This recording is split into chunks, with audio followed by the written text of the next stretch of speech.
Assalamualaikum warahmatullahi wabarakatuh. Semoga kebaikan selalu menyertai kita semua. Seperti biasa, di sela-sela waktu luangnya, Baginda Raja selalu mengundang Abu Nawas untuk menghiburnya. Permintaan Baginda Raja terkadang begitu tidak masuk akal, sehingga membuat Abu Nawas kebingungan.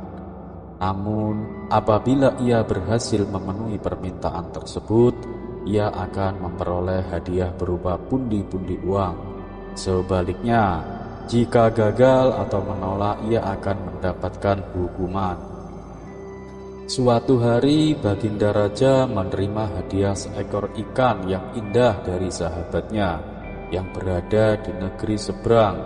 Dengan penuh sukacita, Baginda menerima hadiah tersebut dan menaruhnya di kolam taman istana. Keberadaan ikan itu membuat Baginda merasa terhibur. Setiap kali merasa jenuh, ia akan duduk di tepi kolam dan memandangi ikan tersebut. Namun, lama-kelamaan, Baginda Raja mulai merasa bosan. Entah mengapa, tiba-tiba terlintas di benaknya suatu khayalan yang tak masuk akal. Andaikan ikan ini bisa terbang, pasti akan lebih mengasihkan, pikir Baginda. Kemudian Baginda berkata kepada menteri setianya, "Wahai menteriku, apakah mungkin seekor ikan bisa terbang?" "Ampun Paduka yang mulia, itu adalah sesuatu yang mustahil, karena ikan tidak memiliki sayap seperti burung," jawab menteri dengan ragu. Mendengar jawaban tersebut, Baginda Raja terdiam sejenak. Namun tak lama kemudian ia pun berkata, "Cepat panggil Abu Nawas." Singkat cerita, datanglah Abu Nawas ke istana. "Ampun Paduka yang mulia, ada apakah gerangan sehingga Baginda memanggil hamba?" tanya Abu Nawas. "Abu Nawas, aku akan memberikanmu hadiah 1000 dinar jika kau bisa membuat ikan ini terbang," kata Baginda Raja. Abu Nawas terkejut karena jumlah hadiah yang ditawarkan sangat banyak dibandingkan biasanya. Karena tergiur oleh hadiah tersebut, Abu Nawas pun menerima tantangan tersebut. Ia menatap ikan di dalam kolam dan berpikir keras. Namun, semakin ia berpikir, semakin ia menyadari bahwa tugas ini sungguh mustahil. Hampir saja ia putus asa, membayangkan hukuman yang akan diterimanya jika gagal.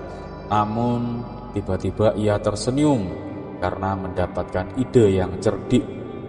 Keesokan harinya, di hadapan Baginda Raja dan para menteri istana, Abu Nawas mengambil ikan dari kolam. Ia lalu menempelkan 2 lembar kertas berbentuk sayap pada tubuh ikan tersebut.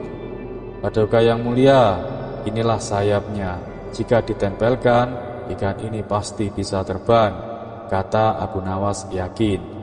Para menteri terheran-heran dan berbisik satu sama lain, "Luar biasa, mungkin Abu Nawas memiliki ilmu sihir," itu salah seorang menteri. Setelah itu, Abu Nawas melempar ikan ke udara. Saat ikan tersebut tampak melayang, tetapi kemudian jatuh dengan keras ke tanah, tepat mengenai sebuah batu dan mati seketika.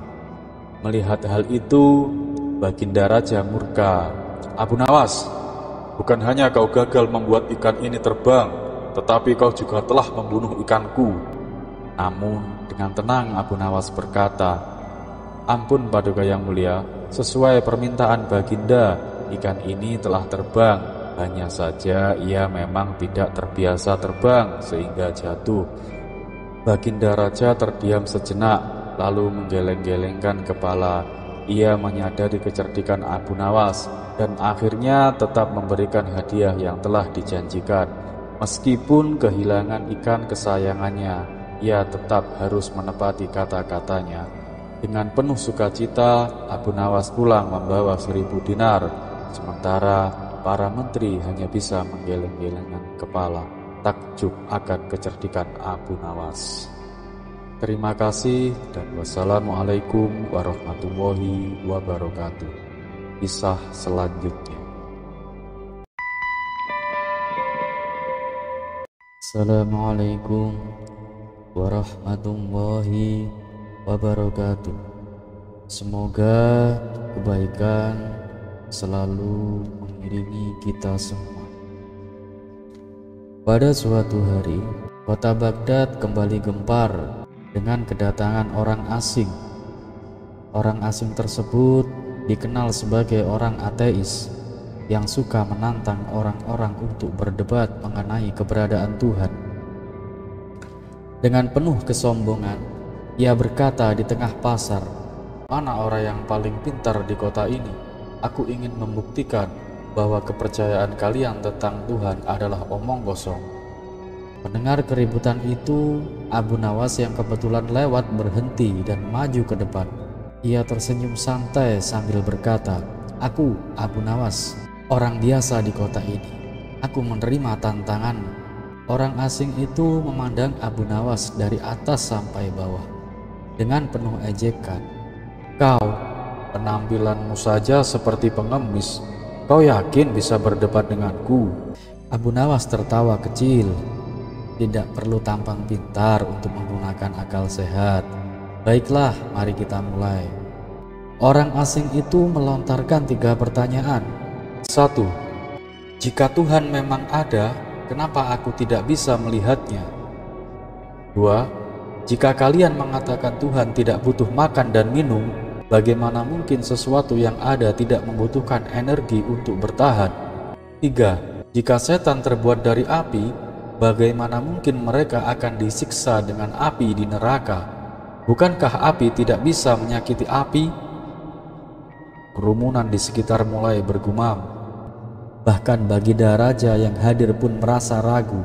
Namun Abu Nawas tetap tenang dan tersenyum. Ia menjawab pertanyaan pertama dengan mengambil segenggam pasir dari tanah dan melemparkannya ke wajah orang itu. "Aduh, apa yang kau lakukan?" seru orang asing itu. Abu Nawas menjawab, "Kau merasa sakit bukan? Tapi kau tidak bisa melihat rasa sakit itu, sama seperti kau tidak bisa melihat Tuhan, tapi keberadaannya bisa kau rasakan." Kemudian untuk pertanyaan kedua, Abu Nawas menyalakan sebuah lilin dan berkata, "Lihat api ini, apakah dia butuh makan dan minum untuk tetap menyala? Tidak, begitu pula Tuhan. Ia tidak membutuhkan apa yang dibutuhkan makhluk hidup untuk ada." Terakhir, Abu Nawas menjawab pertanyaan ketiga. Ia mengambil segenggam tanah dan melemparkannya ke atas bara api. Bara itu langsung redup dan padam. Abu Nawas berkata, "Lihatlah, api bisa dihancurkan oleh sesuatu yang juga berasal dari tanah. Maka tidak mustahil jika setan yang terbuat dari api dapat disiksa dengan api pula." Orang asing itu terdiam, wajahnya merah padam karena malu. Sementara kerumunan bersorak memuji kecerdasan Abu Nawas. Dengan tenang, Abu Nawas berkata, "Kepercayaan kami bukan hanya berdasarkan logika, tetapi juga iman. Kau mungkin tidak percaya, tapi itu bukan berarti kebenaran tidak ada. Sama seperti kau tidak melihat angin, tapi kau merasakannya." Orang asing itu akhirnya mengangguk kecil. "Aku akui jawabanmu masuk akal." Ia pun pergi dengan rasa malu, dan masyarakat Baghdad kembali memuji kecerdasan Abu Nawas. Kisah selanjutnya. Suatu hari, Raja Harun al-Rasyid merasa kesal kepada Abu Nawas karena sering dipermalukan olehnya di depan para pejabat istana. Meski raja sebenarnya menyayangi kecerdikan Abu Nawas, ia ingin memberinya pelajaran. Raja memanggil Abu Nawas ke istana dan berkata, "Abu Nawas, aku punya tugas untukmu. Kau harus mencari seekor kuda terbang untukku. Jika kau gagal, maka aku akan memenjarakanmu." Abu Nawas tersenyum penuh percaya diri, meskipun tahu tugas itu mustahil. "Baik tuanku, beri aku waktu 3 hari untuk mencarinya," jawab Abu Nawas. Selama 3 hari, Abu Nawas hanya bersantai di rumah tanpa melakukan apapun. Pada hari ketiga, ia datang ke istana. Dengan langkah santai, raja langsung bertanya, Mana kuda terbangku, Abu Nawas? Jangan bilang kau gagal. Abu Nawas menjawab sambil tersenyum. Tuanku, aku sudah menemukan kuda terbang, tapi sayangnya kuda itu berada di negeri yang jauh dan hanya raja yang sabar yang bisa mengendarainya. Jadi, izinkan aku membawa kuda itu kemari, tapi aku butuh uang yang sangat banyak untuk membayar pemiliknya. Raja yang merasa tertipu berkata, Abu Nawas, kau ini sedang mempermainkanku ya? Dengan santai Abu Nawas menjawab, Tuanku, bukankah sejak awal tugas ini hanyalah untuk mempermainkan akal sehat? Mana ada kuda yang bisa terbang? Jika aku berhasil mencarinya, bukankah itu sama mustahilnya dengan tugas yang kau berikan? Raja pun terdiam, lalu tertawa terbahak-bahak. Kau benar, Abu Nawas. Lagi-lagi kau berhasil mengakaliku. Aku hanya ingin melihat seberapa jauh kecerdasanmu, dan kau selalu menang. Sejak saat itu, Raja Harun al-Rasyid semakin kagum dengan kecerdasan Abu Nawas. Meskipun terkadang ia merasa jengkel, namun ia tahu bahwa istana akan selalu hidup dengan kecerdasan Abu Nawas. Kecerdikan Abu Nawas menunjukkan bahwa akal sehat dan kebijaksanaan dapat mengatasi situasi yang sulit. Bahkan tugas yang tampak mustahil, ia mengerjakannya. Pentingnya berpikir kreatif dan tidak mudah terjebak dalam tantangan yang tidak masuk akal. Terima kasih dan wassalamualaikum warahmatullahi wabarakatuh. Kisah selanjutnya. Assalamualaikum warahmatullahi wabarakatuh. Semoga kalian semua dalam keadaan sehat walafiat. Amin, amin, ya Rabbal Alamin. Abu Nawas dan raja yang ingin terbang. Suatu hari, Raja Harun al-Rasyid merasa bosan dan ingin melakukan sesuatu yang belum pernah dilakukan sebelumnya. Ia berkata kepada para menterinya, "Aku ingin bisa terbang seperti burung. Adakah di antara kalian yang bisa membuatku terbang?" Para menteri pun saling berpandangan. Tentu saja itu hal yang mustahil, bisik salah satu menteri. Namun mereka tahu ada satu orang yang mungkin bisa menemukan solusinya, yaitu Abu Nawas. Maka dipanggillah Abu Nawas ke istana. Singkat cerita, Abu Nawas telah tiba di istana. "Abu Nawas, aku ingin bisa terbang. Kau harus mencari cara agar aku bisa melayang di udara," perintah sang raja. Abu Nawas berpikir sejenak, lalu berkata, "Paduka yang mulia, tentu saja saya bisa membuat paduka terbang. Tapi untuk itu hamba membutuhkan beberapa persyaratan." Raja yang penasaran bertanya, "Apa saja syaratnya?" Abu Nawas pun menjawab, "Hamba membutuhkan 100 ekor unta, 50 kuda, dan 10 kapal dagang penuh emas untuk membiayai proyek ini." Raja terkejut, "Itu jumlah yang sangat besar. Apa yang akan kau lakukan dengan semua itu, Abu Nawas?" Abu Nawas pun tersenyum, "Paduka yang mulia, membangun sayap raja tidaklah mudah. Namun sebelum kita mulai, izinkan hamba bertanya, apakah Baginda pernah melihat manusia terbang?" Raja terdiam dan akhirnya tertawa terbahak-bahak. "Kau benar, Abu Nawas. Aku telah bertindak bodoh. Tidak mungkin manusia bisa terbang. Aku hampir saja tertipu oleh pikiranku sendiri." Dan seperti biasa, Abu Nawas berhasil mengelak dari tugas yang mustahil dengan kecerdasannya. Kisah selanjutnya, Abu Nawas dan orang yang ingin melihat surga. Suatu hari, seorang pedagang kaya raya datang kepada raja dan berkata, "Paduka, aku ingin melihat surga sebelum aku mati. Bisakah kau membantuku?" Raja pun kembali memanggil Abu Nawas dan berkata, "Orang ini ingin melihat surga, tolong bantu dia, Abu Nawas." Abu Nawas tersenyum dan berkata, Tentu saja bisa, Paduka. Namun, ada syaratnya. Untuk masuk ke surga, seseorang harus menanggalkan semua kekayaan dan hartanya. Pedagang itu pun terkejut. Maksudmu, aku harus memberikan seluruh hartaku? Ya, benar, jawab Abu Nawas.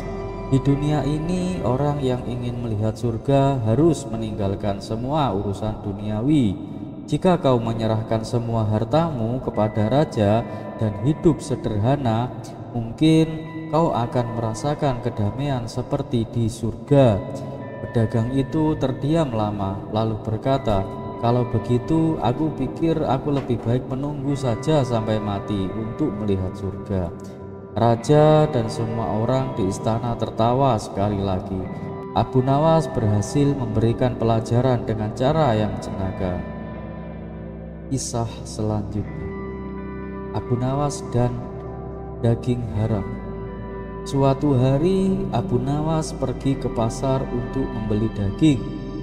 Namun karena ia tidak memiliki uang, ia hanya berjalan-jalan dan melihat-lihat. Tiba-tiba seorang pedagang daging yang tidak menyukainya berkata dengan keras, "Hei Abu Nawas, jika kau tidak membeli, jangan hanya melihat-lihat, pergi dari sini." Abu Nawas tersenyum dan menjawab, "Wahai pedagang, aku hanya melihat-lihat, bukan mencuri. Apakah melihat daging itu haram?" Pedagang itu mendengus. "Tentu saja tidak." Abu Nawas melanjutkan, "Jika melihat daging tidak haram, lalu mengapa kau mengusirku?"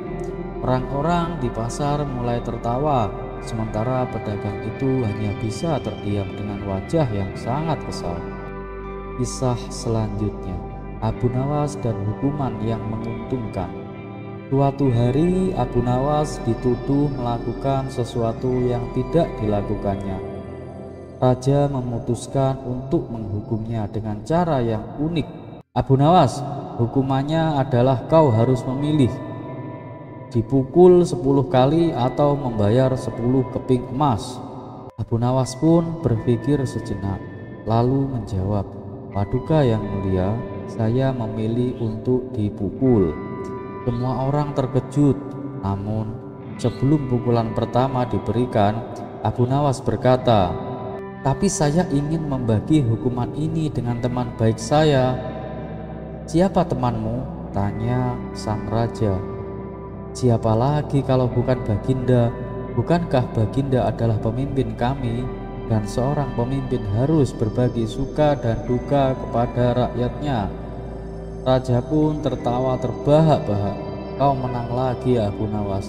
Aku akan membebaskanmu dari hukuman." Kisah-kisah Abu Nawas yang selalu mengajarkan kita tentang kecerdikan, kebijaksanaan, dan cara berpikir di luar kebiasaan. Ia tidak hanya pandai dalam berbicara, tetapi juga selalu menemukan cara yang unik untuk menyelesaikan masalah. Jika kalian suka dengan kisah-kisah seperti ini, jangan lupa untuk like, komen, dan subscribe untuk cerita-cerita menarik lainnya. Aktifkan lonceng notifikasinya agar tidak ketinggalan kisah seru berikutnya. Terima kasih dan wassalamualaikum warahmatullahi wabarakatuh. Assalamualaikum warahmatullahi wabarakatuh. Bukan Abu Nawas namanya jika tidak bisa menjawab dan memecahkan teka-teki yang sulit. Di masa Raja Harun al-Rasyid, ia dikenal sebagai penyair yang cerdas, penuh humor, sekaligus religius. Suatu hari kota Baghdad digemparkan oleh orang asing yang menantang keberadaan Tuhan. Tidak ada yang bisa membantahnya. Sampai Abu Nawas turun tangan. Bagaimanakah kisahnya? Pada suatu hari kota Baghdad dikejutkan oleh kedatangan seorang pria asing. Ia berjalan di pasar sambil mengumumkan keyakinannya. "Aku tidak percaya adanya Tuhan. Jika Tuhan memang ada, buktikan dengan logika." Warga yang mendengar ucapannya mulai gaduh. Sebagian mencoba membantahnya. Tapi orang asing itu selalu punya jawaban yang membuat mereka terdiam. Berita ini pun sampai ke telinga Raja Harun al-Rasyid. Mengetahui kegaduhan yang terjadi, sang raja memerintahkan pengawalnya untuk membawa orang asing itu ke istana. Di hadapan raja, orang asing itu tetap menantang. "Apa tujuanmu membuat kegaduhan di negeriku?" tanya sang raja. "Aku hanya ingin jawaban. Orang-orang Islam mengatakan bahwa dunia dan seisinya diciptakan oleh Tuhan. Jika begitu, siapakah yang menciptakan Tuhan?" tanya orang asing itu dengan sombong. Raja Harun al-Rasyid sebenarnya bisa saja menjawab berdasarkan dalil agama. Namun, ia tahu bahwa orang asing itu hanya percaya pada logika, bukan dengan wahyu. Saat raja masih berpikir, seorang menteri berbisik kepadanya, "Paduka, jika soal logika, serahkan saja pada Abu Nawas.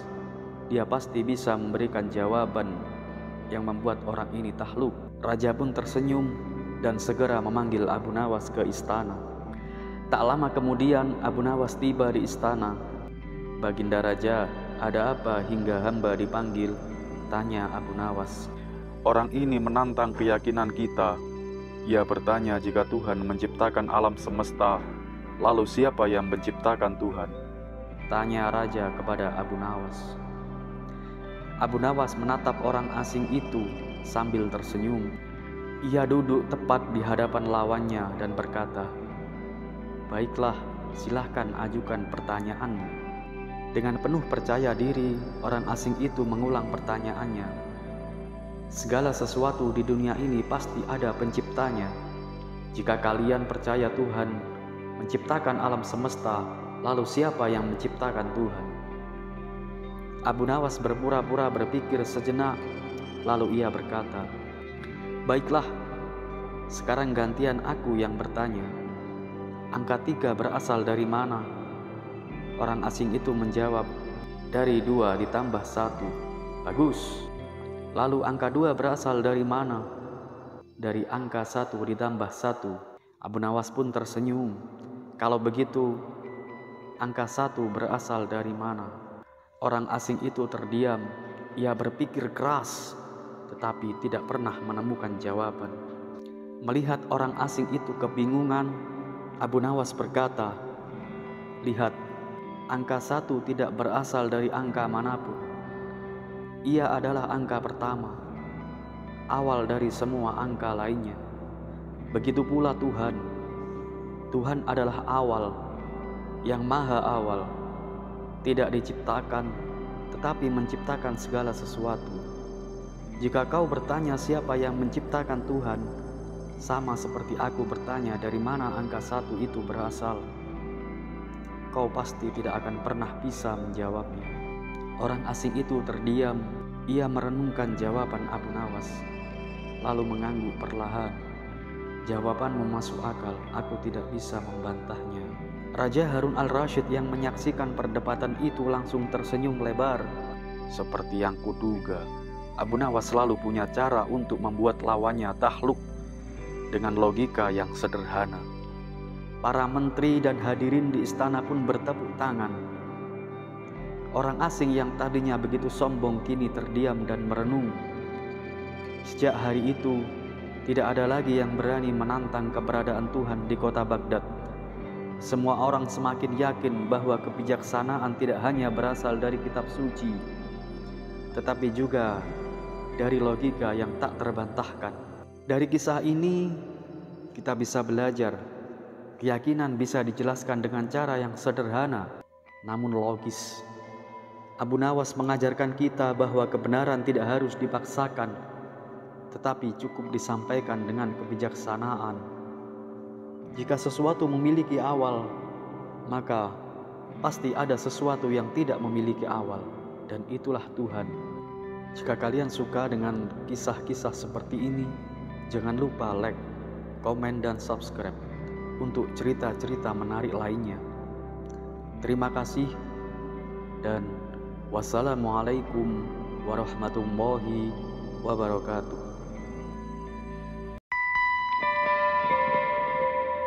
Assalamualaikum warahmatullahi wabarakatuh. Semoga kalian semua dalam keadaan sehat walafiat. Amin, amin, ya Rabbal Alamin. Abu Nawas dan raja yang ingin terbang. Suatu hari Raja Harun al-Rasyid merasa bosan dan ingin melakukan sesuatu yang belum pernah dilakukan sebelumnya. Ia berkata kepada para menterinya, "Aku ingin bisa terbang seperti burung. Adakah di antara kalian yang bisa membuatku terbang?" Para menteri pun saling berpandangan. Tentu saja itu hal yang mustahil, bisik salah satu menteri. Namun mereka tahu ada satu orang yang mungkin bisa menemukan solusinya, yaitu Abu Nawas. Maka dipanggillah Abu Nawas ke istana. Singkat cerita, Abu Nawas telah tiba di istana.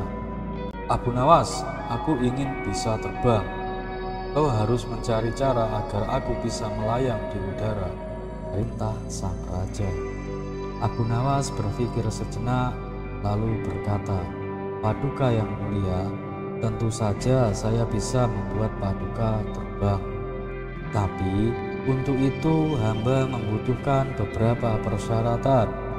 Raja yang penasaran bertanya, "Apa saja syaratnya?" Abu Nawas pun menjawab, "Hamba membutuhkan 100 ekor unta, 50 kuda, dan 10 kapal dagang penuh emas untuk membiayai proyek ini." Raja terkejut, "Itu jumlah yang sangat besar. Apa yang akan kau lakukan dengan semua itu, Abu Nawas?" Abu Nawas pun tersenyum, "Paduka yang mulia, membangun sayap raja tidaklah mudah. Namun sebelum kita mulai, izinkan hamba bertanya, apakah Baginda pernah melihat manusia terbang?" Raja terdiam dan akhirnya tertawa terbahak-bahak. "Kau benar, Abu Nawas. Aku telah bertindak bodoh. Tidak mungkin manusia bisa terbang. Aku hampir saja tertipu oleh pikiranku sendiri." Dan seperti biasa, Abu Nawas berhasil mengelak dari tugas yang mustahil dengan kecerdasannya. Kisah selanjutnya, Abu Nawas dan orang yang ingin melihat surga. Suatu hari, seorang pedagang kaya raya datang kepada raja dan berkata, "Paduka, aku ingin melihat surga sebelum aku mati. Bisakah kau membantuku?" Raja pun kembali memanggil Abu Nawas dan berkata, "Orang ini ingin melihat surga. Tolong bantu dia, Abu Nawas." Abu Nawas tersenyum dan berkata, "Tentu saja bisa, Paduka. Namun ada syaratnya. Untuk masuk ke surga, seseorang harus menanggalkan semua kekayaan dan hartanya." Pedagang itu pun terkejut. "Maksudmu aku harus memberikan seluruh hartaku?" "Ya, benar," jawab Abu Nawas. "Di dunia ini orang yang ingin melihat surga harus meninggalkan semua urusan duniawi. Jika kau menyerahkan semua hartamu kepada raja dan hidup sederhana, mungkin kau akan merasakan kedamaian seperti di surga." Pedagang itu terdiam lama lalu berkata, "Kalau begitu, aku pikir aku lebih baik menunggu saja sampai mati untuk melihat surga." Raja dan semua orang di istana tertawa sekali lagi. Abu Nawas berhasil memberikan pelajaran dengan cara yang jenaka. Kisah selanjutnya, Abu Nawas dan daging haram. Suatu hari Abu Nawas pergi ke pasar untuk membeli daging. Namun karena ia tidak memiliki uang, ia hanya berjalan-jalan dan melihat-lihat. Tiba-tiba seorang pedagang daging yang tidak menyukainya berkata dengan keras, "Hei Abu Nawas, jika kau tidak membeli, jangan hanya melihat-lihat, pergi dari sini." Abu Nawas tersenyum dan menjawab, "Wahai pedagang, aku hanya melihat-lihat, bukan mencuri. Apakah melihat daging itu haram?" Pedagang itu mendengus, "Tentu saja tidak." Abu Nawas melanjutkan, "Jika melihat daging tidak haram, lalu mengapa kau mengusirku?" Orang-orang di pasar mulai tertawa, sementara pedagang itu hanya bisa terdiam dengan wajah yang sangat kesal. Kisah selanjutnya, Abu Nawas dan hukuman yang menguntungkan. Suatu hari Abu Nawas dituduh melakukan sesuatu yang tidak dilakukannya. Raja memutuskan untuk menghukumnya dengan cara yang unik. Abu Nawas, hukumannya adalah kau harus memilih, dipukul 10 kali atau membayar 10 keping emas. Abu Nawas pun berpikir sejenak, lalu menjawab, "Paduka yang mulia, saya memilih untuk dipukul." Semua orang terkejut, namun sebelum pukulan pertama diberikan, Abu Nawas berkata, "Tapi saya ingin membagi hukuman ini dengan teman baik saya." "Siapa temanmu?" tanya sang raja. "Siapa lagi kalau bukan Baginda? Bukankah Baginda adalah pemimpin kami? Dan seorang pemimpin harus berbagi suka dan duka kepada rakyatnya." Raja pun tertawa terbahak-bahak. "Kau menang lagi, Abu Nawas. Aku akan membebaskanmu dari hukuman." Kisah-kisah Abu Nawas yang selalu mengajarkan kita tentang kecerdikan, kebijaksanaan, dan cara berpikir di luar kebiasaan. Ia tidak hanya pandai dalam berbicara, tetapi juga selalu menemukan cara yang unik untuk menyelesaikan masalah. Jika kalian suka dengan kisah-kisah seperti ini, jangan lupa untuk like, komen, dan subscribe untuk cerita-cerita menarik lainnya. Aktifkan lonceng notifikasinya agar tidak ketinggalan kisah seru berikutnya. Terima kasih dan wassalamualaikum warahmatullahi wabarakatuh.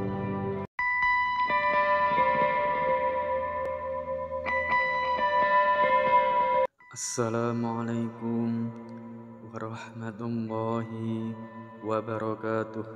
Semoga kebaikan selalu menyertai kita semua. Suatu hari, Baginda Raja memberikan tugas baru kepada Abu Nawas. Ia diperintahkan untuk menjaga gudang penyimpanan kerajaan pada malam hari. Pekerjaan ini mengharuskannya untuk tetap terjaga sepanjang malam demi memastikan keamanan gudang.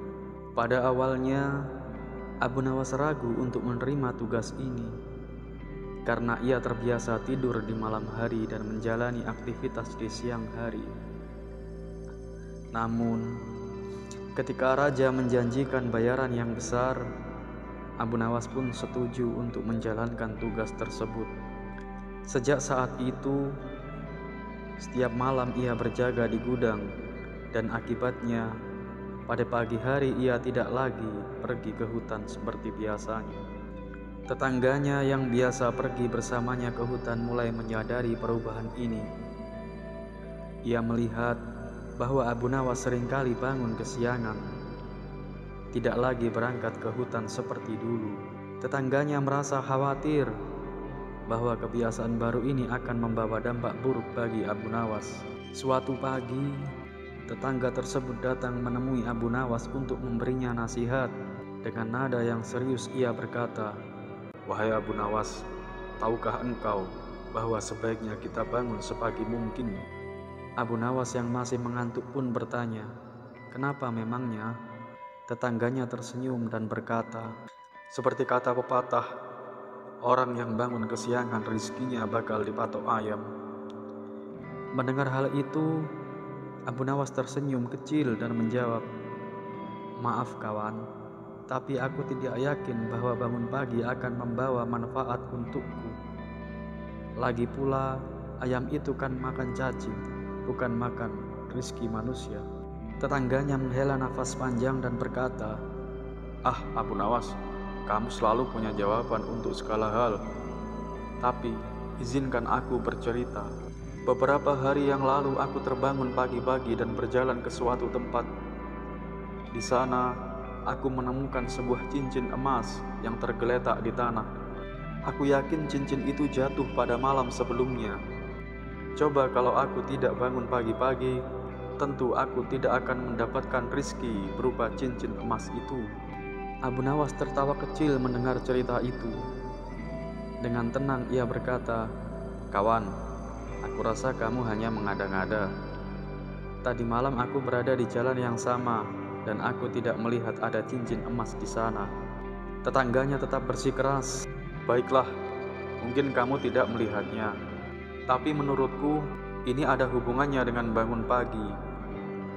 Jika aku tidak bangun lebih awal, aku pasti tidak akan menemukannya." Abu Nawas tersenyum dan menggelengkan kepalanya sebelum berkata, "Coba pikir baik-baik. Orang kehilangan cincin emas itu pasti bangun jauh lebih pagi darimu untuk mencarinya." Mendengar jawaban Abu Nawas yang begitu logis, tetangganya hanya bisa terdiam. Ia tidak dapat membantah perkataan Abu Nawas.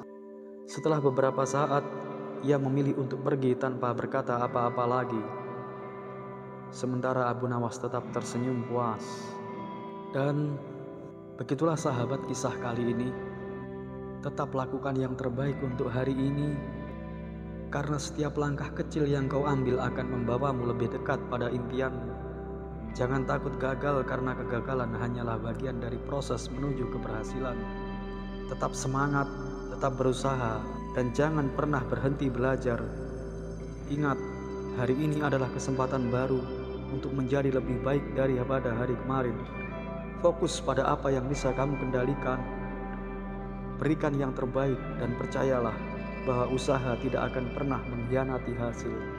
Tetap melangkah, tetap berjuang, dan jadilah versi terbaik dari dirimu sendiri. Sekian dari saya, dan wassalamualaikum warahmatullahi wabarakatuh.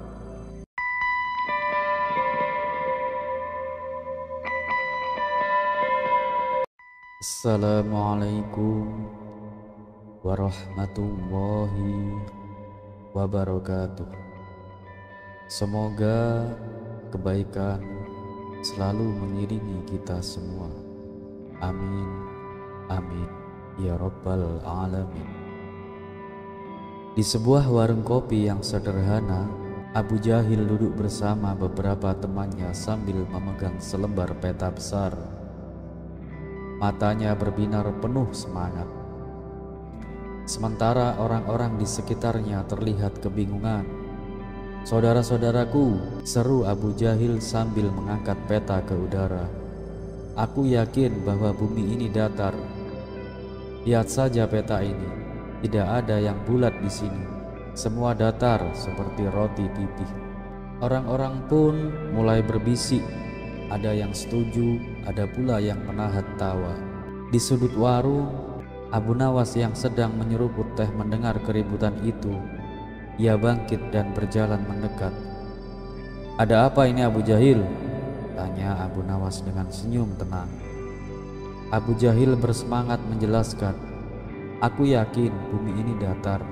Kita tidak pernah jatuh dari bola raksasa itu. Dan kalau bumi ini bulat, seharusnya air lautan tumpah keluar angkasa."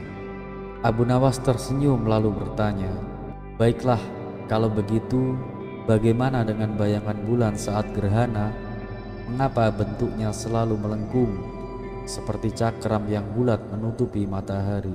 Abu Jahil mulai menggaruk kepalanya. Mungkin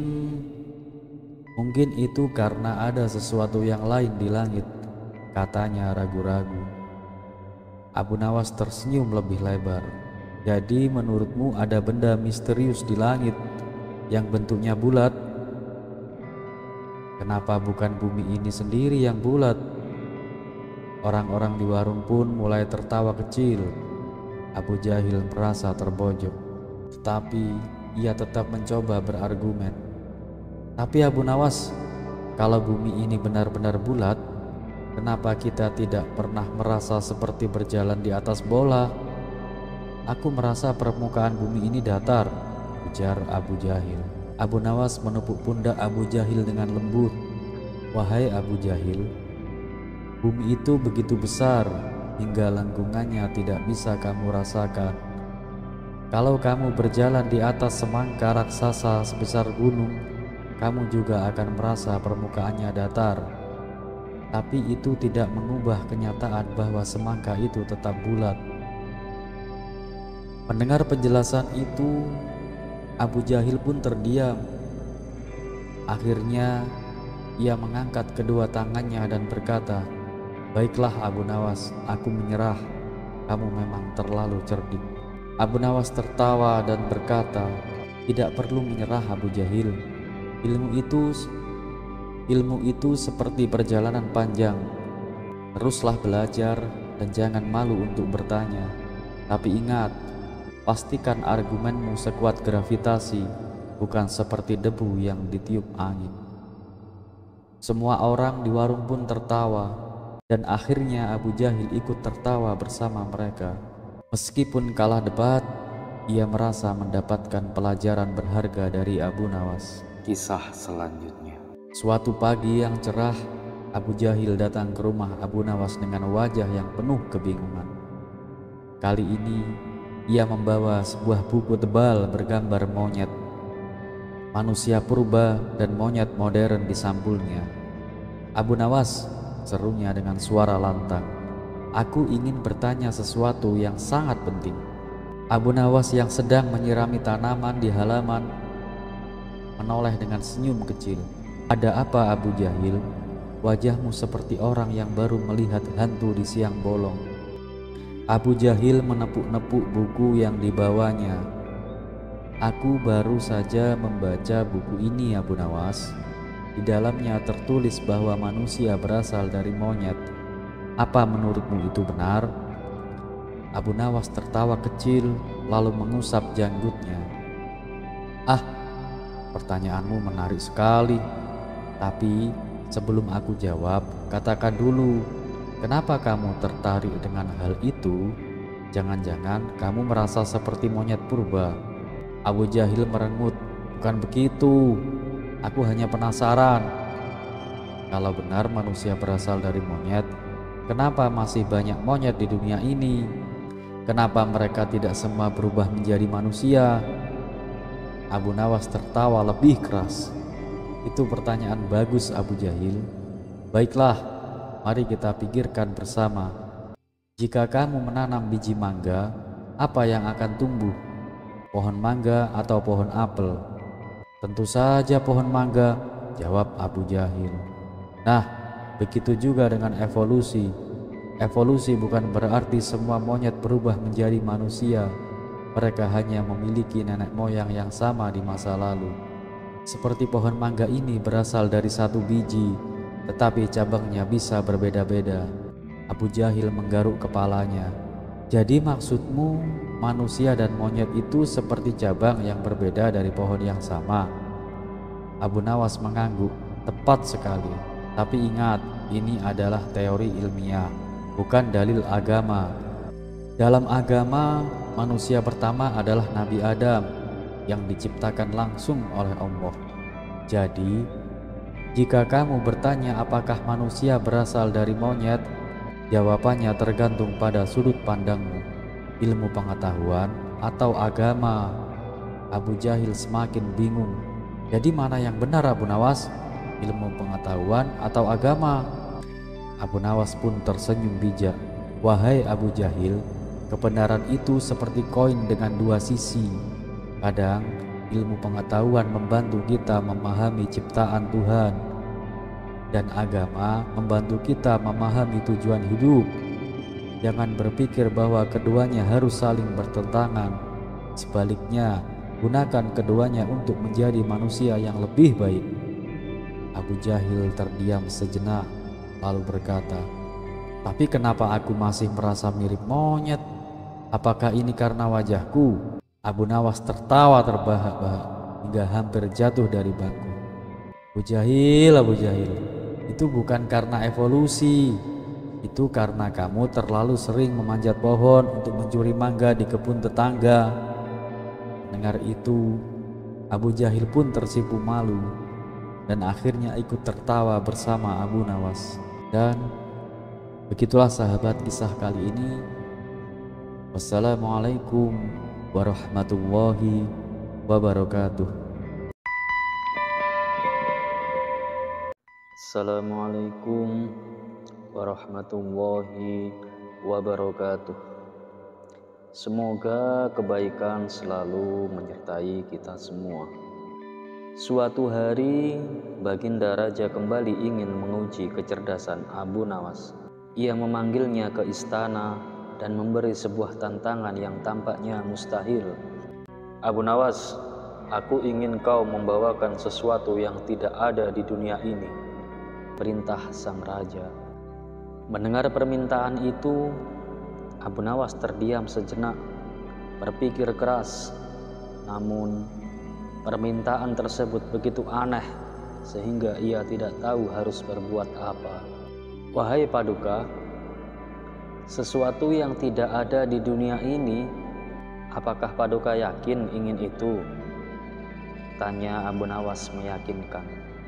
Benar, aku ingin kau menemukan sesuatu yang benar-benar tidak ada di dunia ini. Kau punya waktu 3 hari, jawab sang raja. Abu Nawas pun pamit dari istana dan mulai berpikir siang dan malam. Ia mencoba mencari jawaban, tetapi semakin dipikirkan, semakin ia bingung. Hingga hari ketiga, ia masih belum menemukan solusi. Saat bersiap-siap berangkat ke istana untuk menerima hukuman karena gagal menyelesaikan tantangan, matanya tiba-tiba tertuju pada sebuah peti tua dan lapuk di sudut rumahnya. Dari mana peti ini berasal? Tanya Abu Nawas kepada istrinya. Aku menemukannya di gudang. Peti itu kosong dan sudah lama tidak digunakan, jawab sang istri. Abu Nawas pun tersenyum menemukan jawabannya. Ia pun segera membawa peti itu ke hadapan Baginda Raja. Paduka, inilah sesuatu yang tidak ada di dunia ini, kata Abu Nawas sambil membuka peti tersebut. Sang raja mengernyitkan dahi, lalu melihat ke dalam peti. Namun, ia tidak melihat apapun. Apa maksudmu, Abu Nawas?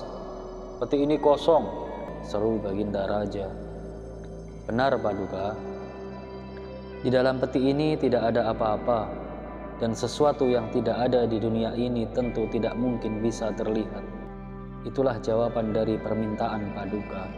Mendengar jawaban Abu Nawas, Baginda Raja terdiam sejenak, lalu tertawa terbahak-bahak. Abu Nawas, kau memang cerdik. Aku mengakui kecerdasanmu. Baiklah, kali ini kau menang, kata sang raja memberikan hadiah kepada Abu Nawas. Sekali lagi, kecerdikan Abu Nawas berhasil mengelabui tantangan sang raja. Terlepas dari kisah ini adalah cerita fiksi atau kenyataan, karena hikmah adalah barang hilang seorang muslim. Di mana ia menemukannya, maka ia berhak mengambilnya. Dan satu yang harus selalu kita tahu, bahwa Allah Subhanahu wa Ta'ala tidak pernah menjanjikan bahwa langit itu selalu biru, bunga selalu mekar, mentari selalu bersinar. Tapi ketahuilah bahwa Dia selalu memberi pelangi di setiap badai, senyum di setiap air mata, berkah di setiap cobaan, dan jawaban di setiap doa. Dan seperti biasa, wassalamualaikum warahmatullahi wabarakatuh. Kisah selanjutnya. Assalamualaikum warahmatullahi wabarakatuh. Semoga kebaikan selalu menyertai kita semua. Amin, amin, ya rabbal alamin. Pada suatu hari, Abu Nawas sedang berjalan-jalan di kota. Ia melewati sebuah gereja besar dan mendengar suara ramai dari dalam. Karena penasaran, ia masuk untuk melihat apa yang sedang terjadi. Di dalam gereja, dua pendeta sedang berdebat sengit. Pendeta pertama berkata, yang paling penting di dunia ini adalah kekayaan. Dengan uang, kita bisa melakukan apa saja. Pendeta kedua membantah, tidak, ilmu jauh lebih penting daripada kekayaan. Dengan ilmu, kita bisa meraih segalanya. Abu Nawas yang mendengar perdebatan itu berpikir sejenak. Lalu ia berkata, "Maaf, menurutku kalian berdua salah." Kedua pendeta itu menatap Abu Nawas dengan bingung. "Apa maksudmu?" Abu Nawas pun tersenyum. "Kekayaan itu penting, tapi tanpa ilmu, kekayaan bisa habis. Ilmu juga penting, tapi tanpa kekayaan, ilmu sulit dimanfaatkan sepenuhnya. Jadi, yang paling penting adalah aku." Pendeta-pendeta itu semakin bingung. "Kenapa kau yang paling penting?" Abu Nawas menjawab dengan licik, "Karena aku yang memutuskan siapa di antara kalian yang benar dan sekarang aku lapar. Mana makan siangku?" Kedua pendeta itu tertawa terbahak-bahak, menyadari kecerdikan Abu Nawas. Mereka pun memberinya makan siang yang lezat dan perdebatan selesai dengan damai. Kisah selanjutnya. Abu Nawas jatuh cinta pada seorang gadis cantik di kampungnya. Setelah memberanikan diri, ia melamar gadis tersebut. Namun, calon mertuanya seorang pedagang kaya raya bernama Tuan Harun. Dia dikenal sangat sombong dan tidak menyukai orang miskin. Tuan Harun memandang Abu Nawas dari atas ke bawah dengan merendahkan. "Jadi kau yang ingin menikahi putriku? Apa yang bisa kau tawarkan? Kau bahkan tidak punya harta." Abu Nawas pun tersenyum santai. "Betul Tuan, saya memang tidak punya banyak harta, tapi saya punya sesuatu yang lebih berharga, yaitu kecerdasan." Tuan Harun mendengus. "Cerdas?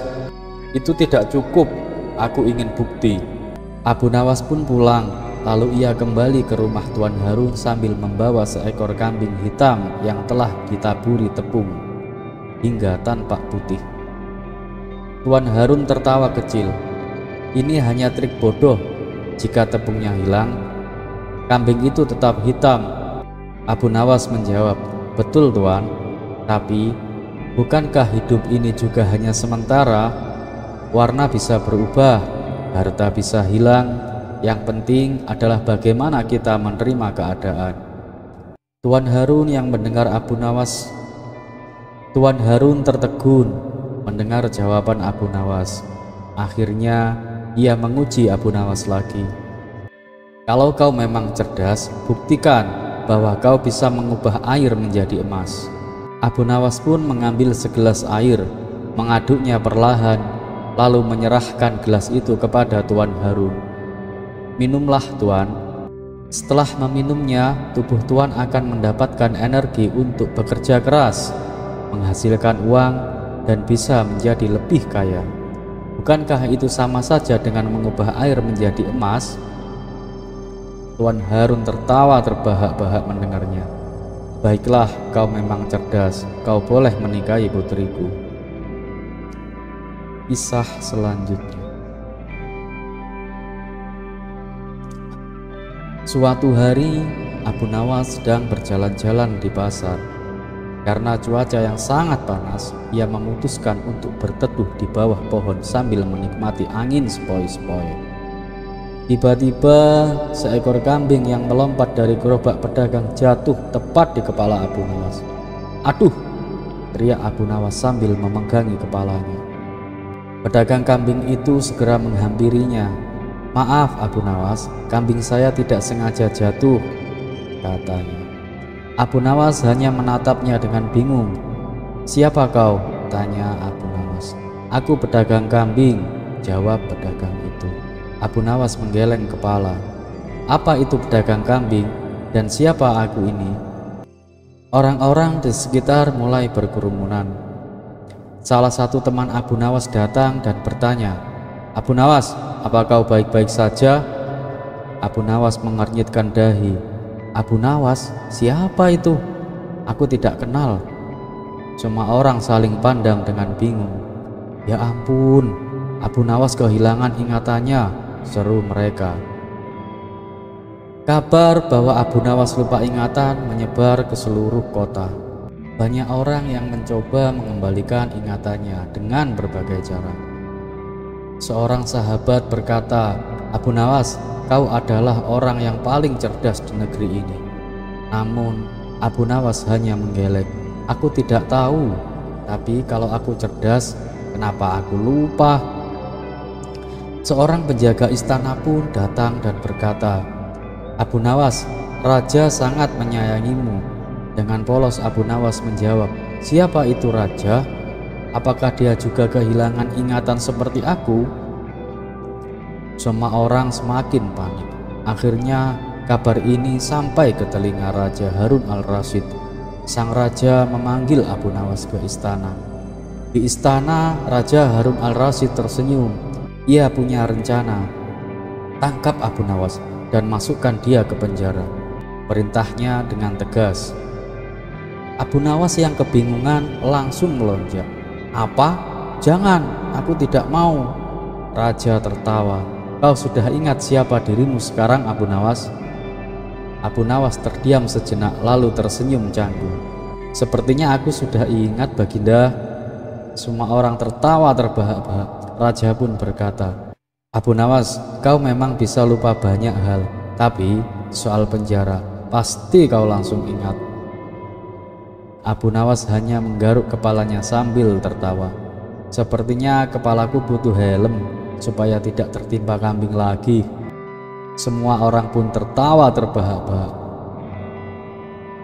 Dan sekian dari saya. Wassalamualaikum warahmatullahi wabarakatuh. Kisah selanjutnya.